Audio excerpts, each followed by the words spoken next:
Binabantaan po namin ang pagpirma ngayong araw, ngayong oras na ito, ni Secretary Bello Department Order 174 ukol sa contractualization of labor.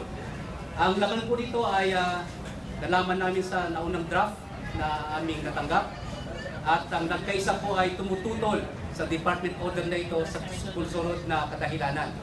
Una, ang Department Order na ito ay di tumutugon doon sa Presidential Directive ng Pangulong Duterte sa dialogue ng labor sa kanya at ni Secretary Bello noong February 27 to end contractualization and agency hiring.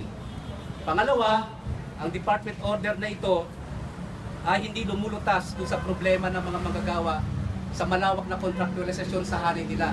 Patuloy pa rin na i-contract out ang mga regular jobs as defined in Labor Code at patuloy naman natili ang agency hiring.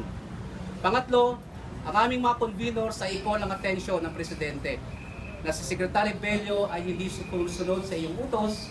Ito ay isang malinaw na kaso ng insubordination at tiyak na mananawagan ng aming convenors sa Presidente na i-fire si Bello bilang Secretary of Labor.